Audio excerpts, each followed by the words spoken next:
सुदीप बंदोपाध्याय को गिरफ्तार किया है। ये बड़ी खबर इस वक्त आ रही है। रोज वैली चिट फंड केस में ये गिरफ्तारी हुई है।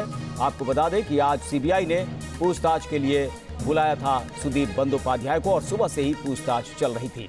देवजानी चौबे हमारी संवाददाता हमारे साथ ज्यादा जानकारी के साथ जुड़ गए। देवजानी, आपसे जानना चाहेंगे कि सुदीप बंदोपाध्याय को पूछताछ के लिए बुलाया गया था, क्या उनके खिलाफ इस तरह की जानकारी सामने आई कि उन्हें गिरफ्तार करना पड़ा?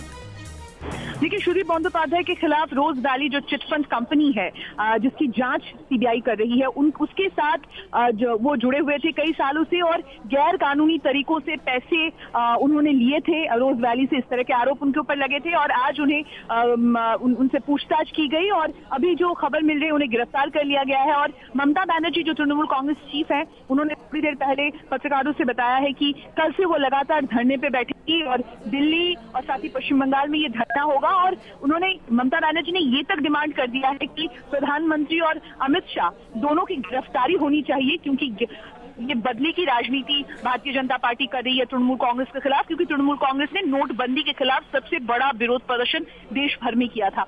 तो एक बदले की राजनीति उनके खिलाफ की जा रही है। और इसके पहले ही इसी हफ्ते तापस पाल जो तृणमूल कांग्रेस के सांसद है, उनकी गिरफ्तारी इस रोज वैली चिटफंड स्कैम में हो चुकी है और ये दूसरी गिरफ्तारी है सीबीआई के लिए। सुदीप बंदोपाध्याय तृणमूल कांग्रेस के पहले के अगर 5 नेताओं के नाम आएंगे तो उनमें से एक नाम सुदीप बंदोपाध्याय का है। तो जाहिर तौर पर तृणमूल कांग्रेस के लिए बड़ा झटका और सीबीआई अपने लिए बड़ी कामयाबी मान रही है। ये चिटफंड तृणमूल कांग्रेस के लिए बड़ा झटका। देवजानी, आप हमारे साथ बने रहिए। ये बड़ी खबर बता दें दर्शकों को कि ये बड़ा झटका तृणमूल कांग्रेस के लिए और ममता बनर्जी ने इसे बहुत गंभीरता से लिया है। वो खासी नाराज बताई जा रही हैं पश्चिम बंगाल की मुख्यमंत्री ममता बनर्जी। और सुदीप बंदोपाध्याय की गिरफ्तारी से ममता काफी नाराज हैं।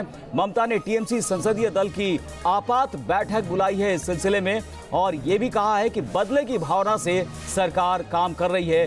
केंद्र सरकार का ये कदम बदले की भावना से भरा है। सुदीप बंदोपाध्याय की गिरफ्तारी से ममता बनर्जी खासी नाराज। देवजानी, ममता बनर्जी जैसा कि आप ही बता रही थी कि खासी नाराज हैं और उन्होंने अब आपात बैठक बुलाई है संसदीय दल की। क्या कुछ उसमें फैसले लिए जा सकते हैं और अगला कदम क्या हो सकता है ममता बनर्जी का?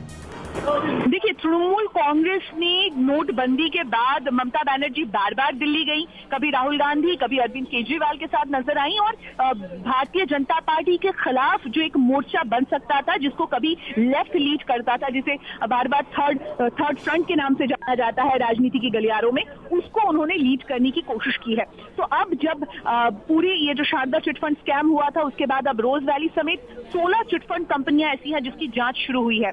बीच में ये कहा जा रहा था कि मोदी भाई दीदी भाई एक साथ हैं, क्योंकि विरोधी पार्टियों को ये लग रहा था कि तृणमूल कांग्रेस के नेताओं के नाम इन घोटालों के साथ जुड़े जरूर हैं, लेकिन इनकी गिरफ्तारी नहीं हुई है। अब गिरफ्तारी का सिलसिला शुरू हुआ है। एक हफ्ते में 2 तृणमूल सांसदों की गिरफ्तारी हो चुकी है। ममता बनर्जी ने अब अपने सांसदों से बात कर रही है। तृणमूल कांग्रेस के 2 नेताओं से हमारी बात हुई है, जिनका कहना है कि ममता बनर्जी अब कल से लगातार आंदोलन में जाएंगी और लीगल बैटल की बात सोची जा रही है तृणमूल कांग्रेस के खेमे में। वो ये कह रही है, अब ममता बनर्जी ये सोच रही है कि वो कोर्ट में जाएंगी और सरकार के खिलाफ वो लड़ाई लड़ना चाहती है। अब कैसे पूरा प्रोसीजर होगा, कैसे तैयारी हो सकती है, उसको लेकर अब चर्चा होगी और फिलहाल जो लॉयर्स हैं उनसे बात की जा रही है। केंद्र सरकार के खिलाफ लंबी लड़ाई के मूड में ममता बनर्जी। बहुत बहुत शुक्रिया देवजानी।